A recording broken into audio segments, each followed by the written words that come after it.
it's time once again to stop pyramid schemes, scams, and other forms of corruption. If you missed your chance to pick up the original Illuminati pyramid plushie with an eye out for corruption, don't fear, she's back and better than ever. Makeship is doing a time warp campaign, and they're relaunching some of the original campaigns, and my plushie is one of them. So if you missed your chance about, 2.5 years ago at this point, to grab the original pyramid plushie with the magnifying glass, she's back, but only for about 2 weeks. So if you want to get your hands on one, head on over to makeship.com or just click the link in the description box to go right to my plushie. I am excited to announce that we recently reached 2 million signatures on the petition to shut down Pornhub. What the heck is happening with Pornhub? Over the last few years, the massive entertainment website has found itself in the news, involved in lawsuits, and the topic of heated discussions at the dinner table. Well, okay, maybe not that last one. Now, there's a whole Netflix documentary about the site, and that's when you know something has gone seriously wrong. Pornhub and its owners have been the main point of contention for a massive movement called the Trafficking Hub for years. A small sample of content on Pornhub as of 2020. On September 24th, you could search the initials GDP for Girls Do Porn, which is a known sex trafficking operation that Pornhub was well aware these were trafficking victims, and you could turn up 338 results for these sex trafficking victims on the site. In the blink of an eye, the website and its founders seem to be the all-out villains of the internet. But everything might not be as it appeared. While the accusations against the site are incredibly concerning and most likely relatively true, the story where the calls are coming from might be an even bigger story. One of the groups spearheading the campaign has members that allegedly fantasize about sexual relationships with Jesus, while warning the rest of the world that people in bikinis are going to destroy the earth with their sensuality. Others have called Google an evil organization purely because the search engine leads people to porn sites. The primarily religious organizations hid their true intentions well and successfully convinced millions of people that, despite there being less illegal activity found on Pornhub compared to other sites like Facebook and Twitter, it should be the one shut down. And together, we will be stronger and we will take down Pornhub. We will shut it down. As more and more people began to join in on the charge, other companies associated with the brand started their retreat. Credit card processing companies were pulling out faster than the speed of light, and practically overnight people lost their ability to make money off of content on the website.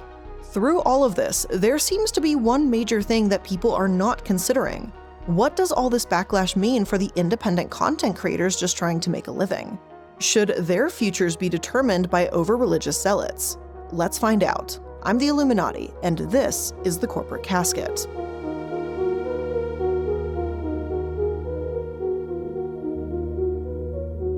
And if you're looking for some more content from me, particularly about current events or things that are coming up in our day-to-day lives, because I feel like every day is a breaking news story at this point, feel free to check out my live podcast stream over on my Twitch channel or on my second YouTube channel. It's twitch.tv/theilluminaughtii or on YouTube iilluminaughtii, TEA at the end. I stream every Thursday evening, 5:30 Pacific Standard Time.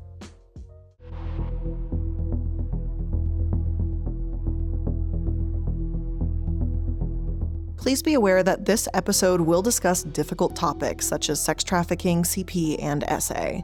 If that's going to be a little too much for you to hear at this moment, please feel free to skip this episode in its entirety, and we'll see you in the next one.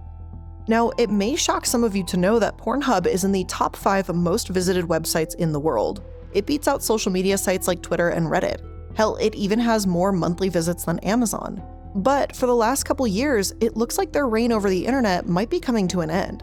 It all started nearly 3 years ago when news came trickling into the public conversation that one of the world's most profitable and well-known porn sites could be involved in some horrific practices.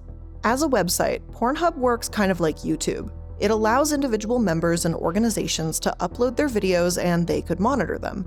Unfortunately, people found that their monitoring was missing a lot. Reports came flooding in that the porn site has allowed non-consensual content to flood its site. In one instance, a 15-year-old girl who had been missing was found in over 50 videos on the site. In others, women's sexual assaults were posted for anyone to watch, download, and for Pornhub to profit from. Unfortunately, the list of horror stories goes on. I'm not going to sit here and go through every single one of them, as many are deeply upsetting, and 2, there's too many to go through. Regardless, as these terrifying stories began trickling into the news cycle, people were quick to react. Soon, a movement called Trafficking Hub was born. Its sole mission? To shut down Pornhub and hold them accountable for their actions. Before long, over 2 million people had signed a petition to get the site shut down, and just when it seemed like things couldn't get any worse for the company, it did. In 2021, roughly 40 women filed a lawsuit against Pornhub and its parent company MindGeek, claiming that they had profited off of content that showed rape, child pornography, sex trafficking, and other non-consensual activities. The women claimed that the executives knew that users had been posting non-consensual content and decided to monetize and promote it regardless. In essence, it seemed like the company had almost endorsed trafficking, if not involved directly in the crime. Despite this allegation, Pornhub executives claimed they had done nothing wrong. They had comprehensive safeguards that allegedly protected the platform and the people posting on it. The company told NBC News, "The allegations in today's complaint that Pornhub is a criminal enterprise that traffics women and is run like The Sopranos are utterly absurd, completely reckless, and categorically false." I just have a small critique of that statement. Regardless of whether this accusation was true or not, it is still a very serious allegation. This statement seems to treat it with absolutely no respect. There was no empathy for the people that filed the suit, and it didn't seem to be treated seriously at all.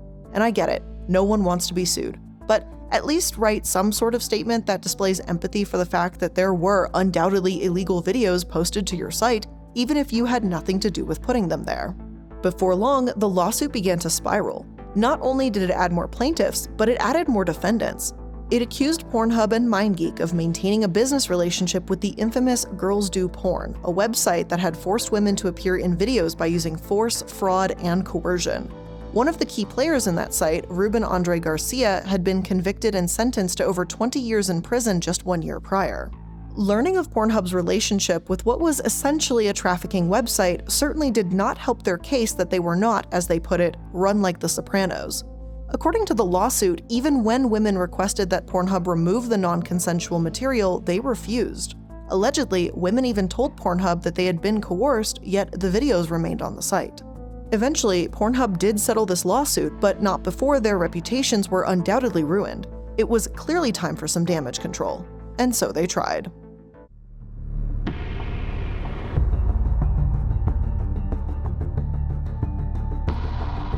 As the news came in, Pornhub was desperately trying to prove that they had done nothing wrong, but that didn't mean everyone was believing them, especially not the companies that were working with them in the first place. Soon, there was even more trouble afoot for the massive company.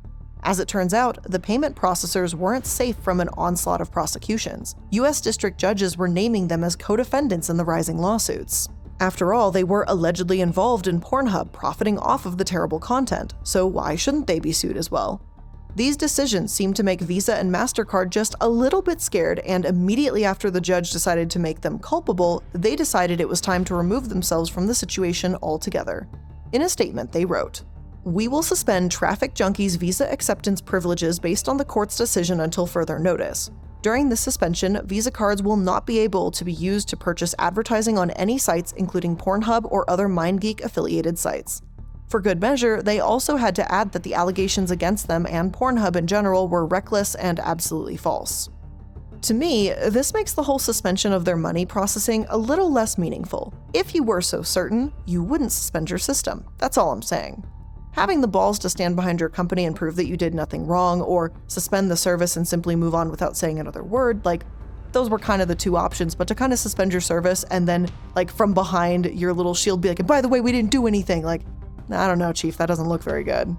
Now, MasterCard, on the other hand, suspended the use of their payment processing to the site and released a statement that said their investigation had confirmed violations of their standards, which strictly prohibited unlawful content from being on the site. See, Visa? That's how you do it. You go, oh shit, something is actually wrong. We're done here. Adios. Unfortunately, there were some unintended consequences to these decisions. Pornhub doesn't only work with production companies to produce or promote their content, they work with independent sex workers too. These people already went through verification processes so they could get paid. The true danger came from the people who were posting content to the site without using the payment processing, because it wasn't required that they got verified. With Visa and MasterCard suspending their services, these legitimately verified workers lost their income pretty much immediately. And for some, this meant that they might have to turn to different models, which could potentially be even less safe and more dangerous for them than Pornhub originally was. They had been trying to warn Pornhub about the need for verification for everyone, but they didn't listen. And now, because of the company's inaction, they were put in harm's way. In short, it wasn't fair.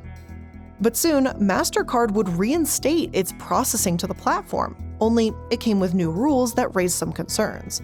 Now, people looking to add new content to any adult site would be required to submit signed consent forms. Platforms needed to be able to watch streams or block them with automated tools, and all content had to be reviewed by platform moderators before it was published to the site. And again, while I can certainly understand why they would want these new rules put in place, people that worked legally in the sex industry felt like they could do the opposite of good. One worker who spoke to Vice under the promise of anonymity said, "I don't feel helped by these new policies. By forcing me to fill out a consent contract or upload an ID that protects producers, platforms, and banks from liability, I would have a harder time winning a case against an abusive producer." I mean, you can certainly see where they're coming from. If you submit a signed form, then a producer winds up being abusive or sexually harasses you or worse, it would almost be impossible to win that case in court. The judge would simply see the form and throw out everything else. But MasterCard apparently didn't understand that concept even after they met with sex workers to address their concerns. Turns out, it was just one of those, "oh yeah, we heard your concerns, but we're not going to do anything about it" type of meeting. Not only did these regulations impact Pornhub, but they almost had a disastrous impact on OnlyFans too. Soon after the MasterCard announcement, OnlyFans said that they would be phasing out sexually explicit content on their platform, a platform that was built off of sexually explicit content. They did decide to reverse their decision after a monumental tidal wave of pushback came from their content creators and the general population. But it was a remarkably close call for the people who depended on the site to pay their bills and work in a way that was at least relatively safe. Unfortunately, this just seems to be par for the course for the adult industry. Workers know the processes, the upsides and the downsides of the industry, and know how to keep people safe, yet no one listens to them until they get sued. Even though Pornhub had consistently been receiving criticism about not making everyone submit verification on their site to make it safer, they continuously ignored it until it was too late. Now, after lawsuits and losing their payment processors, they were finally going to make some changes. After MasterCard and Visa cut ties with the company, they decided to purge millions of videos that had been posted to the website. Actually, they removed most of their content. With the span of one morning, they went from 13 million to 4 million videos. Once again, this move came at the expense of sex workers. While yes, they obviously removed hopefully, all of the illegal content in one swoop, they also removed all of the perfectly legal ones without a second thought to what that meant to the individual worker's income. Of course, they could get their videos put back up, but they would have to submit a picture of themselves holding a piece of paper with their username, which is it's just one of the most flimsy forms of verification I've ever seen in my life for a company. Like, I get it for like the Reddit AMAs, when it's like a famous person, like, oh, this is so-and-so famous person, ask me anything, and they're holding up like you/whatever the username is to verify that it's them. I get that, and that's Reddit, and I think that's cool. But like, Pornhub to verify that you are who you are, that's how you wanted to do it? Like, really? That's not good.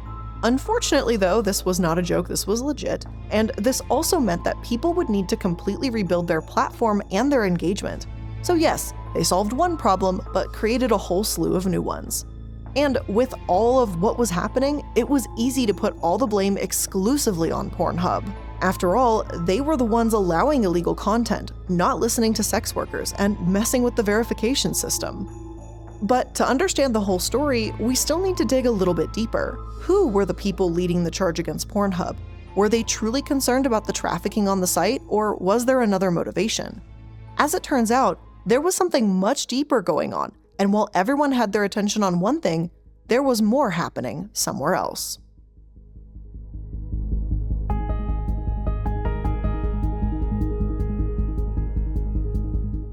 When Traffic Hub was first introduced by Lila Micklethwait in February 2020, people were only paying attention to one thing: Pornhub.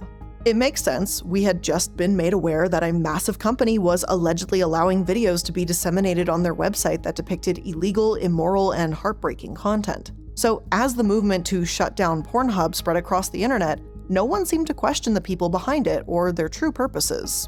Now it's time to dig a little bit more. Who was running this campaign and what was their actual goal? As it turns out, Layla was a member of Exodus Cry. And if that doesn't sound familiar to you, let me explain who they are.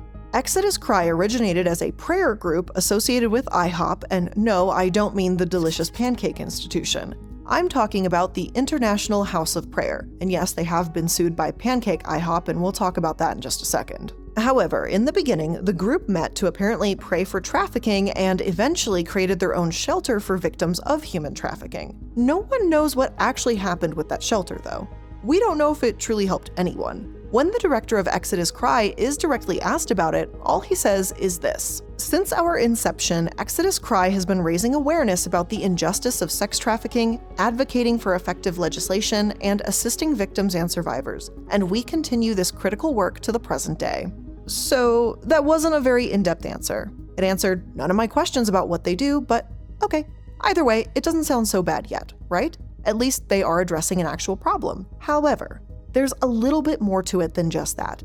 They aren't just against trafficking. They seem to be against all types of sex. In fact, over the years, they've created many documentaries about the horrors of sexuality, including the dangers of youth hookup culture. And of course, they created one called Seattle Bikini Baristas, which is a documentary that apparently is about the terrifying world of bikini coffee shops.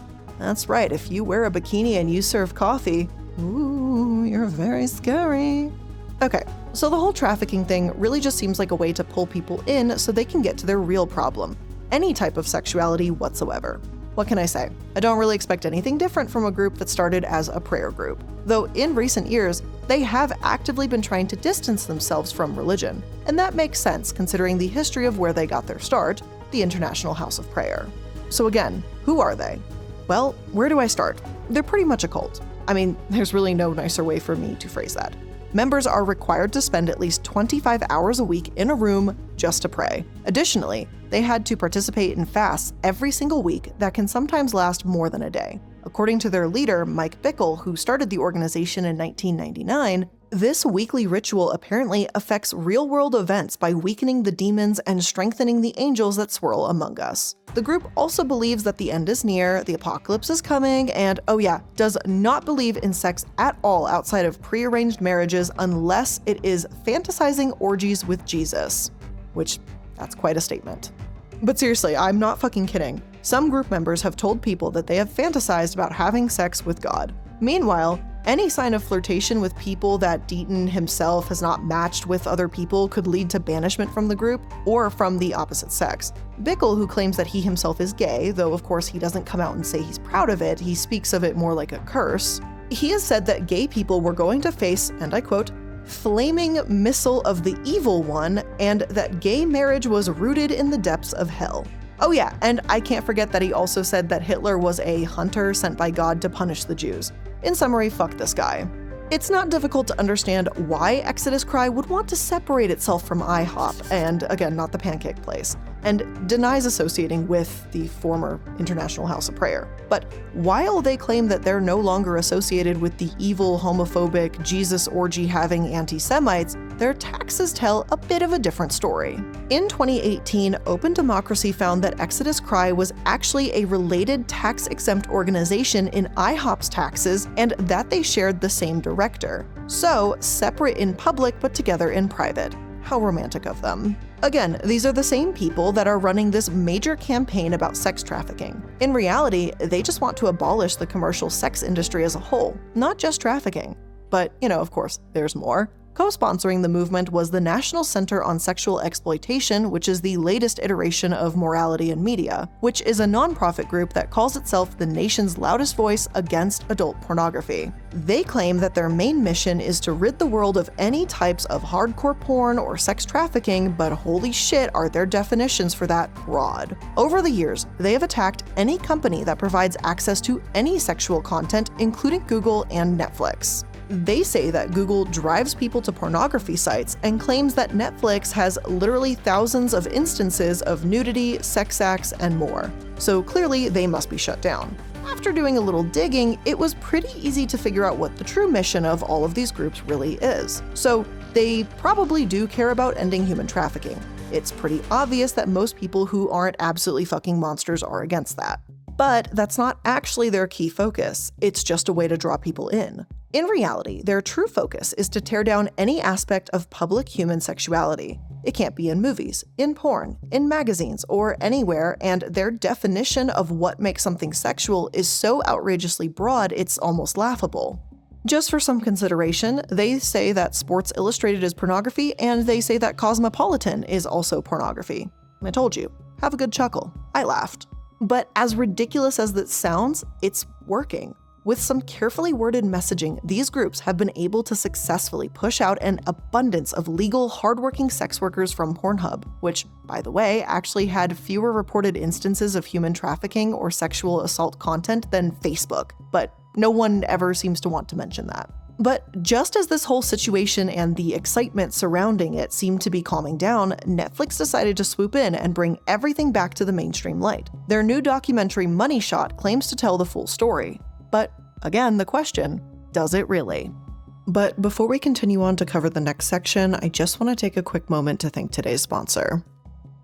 HelloFresh takes the hassle out of mealtime this spring by delivering pre-portioned ingredients and easy-to-prepare recipes right to your door. Skip the checkout lines and get outside in the warmer weather because HelloFresh has dinner covered.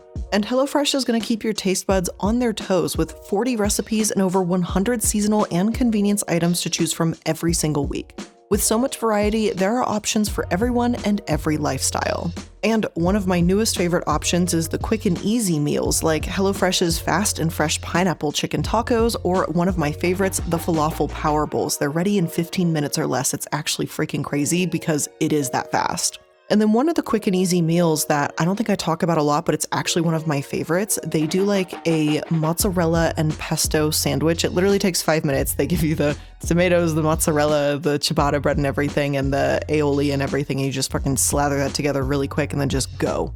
So if you're ready to get some quick and easy and delicious meals delivered to your door, make sure you go to hellofresh.com/casket50 and use code casket50 for 50% off, plus your first box ships for free.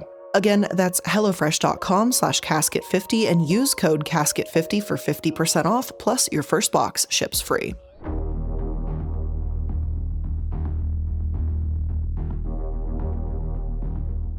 I do want to start by giving Netflix some credit. I walked into Money Shot thinking I was going to be bombarded with the ultra-religious anti-sexuality organizations leading the narrative. Instead, the narrative is led primarily by sex workers who know the story, how it impacts them, and talk passionately about the issues that are so pervasive in the industry. Unfortunately, certain aspects of the documentary absolutely miss the mark. Throughout, representatives from groups like Exodus Cry and the National Center on Sexual Exploitation are free to give their perspective on the situation without any type of background that explains where these groups come from or what their true mission is. Though it's brought up briefly, it's not analyzed in a way that I feel is necessary when presenting such a broadly impactful story. Instead, they are relatively free to say whatever the hell they want, which ironically includes one of the lawyers from NCOSE stating that they were fighting against Pornhub to save the models who became too reliant on the site. I'm not kidding. But the models themselves and the people in the industry bring up some incredibly important points, especially when it comes to Section 230, which had been largely left out of the conversation until this point. It's not just an attack on porn, it's an attack on people being able to express themselves. And the people who get left in the dust are porn performers. Right as performers were finding a new avenue to grow their businesses and gain a following on websites under their own control, like OnlyFans, politicians began to make decisions that could change the world of online sex work forever. Now, I'm sure you probably have heard of Section 230 by now. Basically, it just protects online platforms that host third-party content from being sued for that content. It's why people can post things to YouTube or on sites, and those sites are not sued if someone decides to attack the creator who posted the content. Which, side note, there's a lot going on with Section 230 right now if you want to give it a read. It has massive implications for how we function on the internet. However, and unfortunately, some argue that Section 230 has allowed things like human trafficking to run rampant. So some new laws were passed, commonly known as FOSTA SESTA, which is the Fight Online Sex Trafficking Act and the Stop Enabling Sex Traffickers Act. Basically, these just stated that online platforms could now be held liable for content that was posted on their site that people deemed to portray sexual exploitation and sex trafficking. So what happened after the bills were passed? Well, absolute mayhem. Almost immediately, massive organizations like Craigslist, Reddit, Tumblr were just banning their content creators from posting any type of sexually explicit content. They were essentially ripping away people's livelihoods and safety nets in the process. As pointed out in the documentary, this can have disastrous outcomes for some people. Some would be forced to go back to in-person sex work, which can be inherently more dangerous. Others would have to turn to managers or agents that didn't have their best interest at heart. Perhaps one of the most important drawbacks to this law, as one person puts it, is that it made child traffickers harder to find. Before, people could be tracked, videos could be flagged, and people could find proof of crimes online. But now people were doing things in the dark again. And in turn, these types of laws also pushed people back to massive sites just like Pornhub so that they could find work in a relatively safe way. Now, even the most basic instances of sexual content could put users in danger of having their content pulled. The story of the attack on Pornhub has been an absolutely wild ride. Obviously, Pornhub should be diligent about what ends up on their site, but they should also be listening to the performers who work on their platform. They aren't the only ones with a problem, they are just the easiest target. Everyday normal social media platforms face millions of instances of illegal content being uploaded every single day, but people don't attack them because you can't build the same messaging around it. The groups behind the crusade against Pornhub have always been after one thing: to remove any form of sexually explicit content from the online world. Their focus on trafficking is a smokescreen for their true purpose. All this to say, it's always important to dig a little bit deeper than surface level. And remember, sex work is real work. People deserve to be safe, they deserve to have bodily autonomy, and they deserve to be listened to. But with all of that being said, that's where we're going to end today's episode of The Corporate Casket. I hope you learned something new here today, and if you did, make sure that you're liking and following and subscribing so that you can stay up to date on all the latest episodes. I really appreciate you spending some of your time here with me today, and I hope you have a great rest of your weekend. Bye!